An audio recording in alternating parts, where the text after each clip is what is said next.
Hello there everyone, today's video is all about boosting your entitlement to the state pension. So let's dive straight in. 10 years. You need at least 10 what we call qualifying years where you've accrued national insurance contributions or entitlement or a credit history for national insurance. 10 years to get some state pension. Now, if you have less than 10 years, you don't get any state pension. So 35 years is the next trigger point. 35 years is the number of qualifying years you need to get a full state pension as it stands right now in the UK. I mean, the rules have changed countless times over the decades, but right now, the current set of rules are you need 10 years to get something, you need 35 years to get a lot. Right, so 35 years full state pension. But what if you've got gaps in that 35 years? What can you do about it? How do you fill those gaps? So basically we'll look at 3 different types of filling in the gaps. Number 1 is free credits. Are you entitled to a free credit? Which basically means the government say, we'll assume you've got a qualifying year, even though you didn't, because you didn't earn, you didn't pay in, you didn't get a credit for national insurance, but we'll assume that you did. Why would you get free credits? Well, if you were receiving unemployment benefit but registered as if you were seeking work, you get a free credit. If you are caring for somebody, you get a free credit. And if you are the spouse of a military personnel, you also get a free credit. So certain circumstances where you get automatic top-ups to fill in the gaps. Free credits, great. Next scenario, pay to top up. So this is where you basically say to the government, look, we've got these gaps in our national insurance history, but we're going to pay you a few quid to fill in the gaps. Okay, and how it works is actually through what we call Class 3 national insurance. Now most people will be familiar with Class 1 because anyone who's ever had a job and then been an employee, they would pay Class 1. If you've ever been self-employed, you pay Class 2 and Class 4. So most people, the vast majority of people will at some point in their lives have paid either 1 or 2 or even 3 of those types, 1, 2 and 4.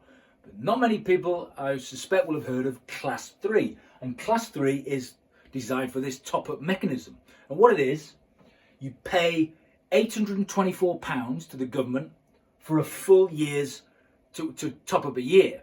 So in your 35 years, if you haven't got that 35 and you want to top up a year, £824. That's what it'll cost you, and it's quite a decent deal actually when you work out, you know, in terms of how much you've got to pay to top up to then once you hit the state pension age to get that.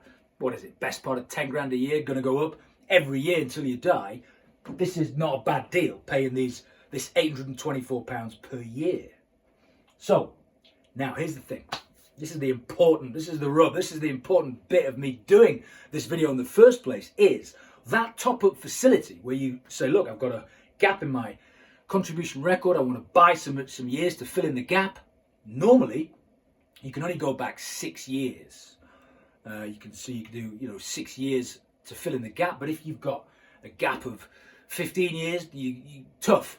However, right now, because of a quirk in the rules and some old rules and new rules coming in, we're in a bit of a transition. And right now, if you wanted to plug the gap in your NI history, you can go beyond 6 years. You can go back 17 years. You can go back to April 2006 and plug the gap. So obviously you need the cash to do that if you want to do the full 17 years. But you've only got a month to do it. So you've got to pay the Class 3s going back beyond 6 years, in certain cases up to 17 years, going back to 2006 if you want to make those Class 3 contributions, but you've only got till the 5th of April 2023, which is in about a month's time. Any point beyond the 5th of April this year, then you're back to the usual default position of 6 years being the maximum period of time that you can top up your NI record. So if you're in this situation, I urge you to get your checkbook out, write a check to HMRC. Now this will affect people, I would assume, for example, who have, let's say they've been living abroad. They could be expats for many, many, many years. and they're thinking, well, long term, I'm probably going to come back to the UK, and I wouldn't mind getting a pension, but what am I going to do because I haven't paid into the system for years? Well, this is a great opportunity. Rather than just having to, top up for 6 years, you can go back up to, like I said, up to 17 years, up to 2006. So that's what I urge you to consider if you're in that situation. Now, of course, the third bucket, as it were, in terms of filling the gap, is actually to do nothing. So to do nothing, what I mean by do nothing. So it depends on your circumstances and where you are. Because the 35 years basically starts from 16 to when you get the state pension, which is, 67, 68, probably going to climb for some people starting work now, could be 70. But basically, if you think, how many years between 16 and 67? That's 50 years, if I've got my maths right. 50 years. Now, you only need 35 qualifying years. So actually, you can do with having a gap and not having to worry about it, is what I'm saying. Yes, you can have a gap because it's all right, because you're still going to get your 35. So just because you've got a gap in your NI history doesn't mean you have to automatically think, oh my God, I've got to get it topped up. I've got to shell out £824 per year to get the full whack. Because depending on where you are in your life and how many years you've got left to work, you may hit the 35 anyway. So option, do nothing, because you're going to get to 35. For example, me. So I used to work abroad in my late 20s, and I missed about 4 years of contributions, but I didn't pay any of this class 3 business because I figured, actually, I know I'm going to make it up at some point over the next few decades. So I didn't choose to pay any class 3s because I thought that my expat days are over and I'm going to be spending the rest of my working career in the UK. Now, had my circumstances changed and I got itchy feet again and I thought, you know what, I want the expat life, then yes, obviously circumstances change and I may needed to have top up, but everyone's different. Everyone's got different circumstances. So it's not automatically the case that you see a gap and you think, my God, I've got to do something about it, because no, you don't. Option 3, do nothing depending on where you are. Now it's, you've got to keep monitoring this throughout the course of your working life.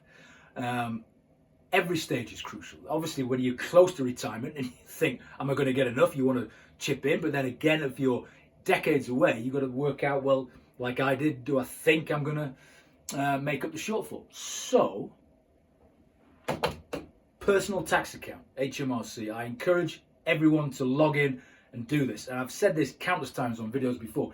Everyone has a personal tax account at HMRC, but I would suggest that not everyone even knows that or logs on from time to time.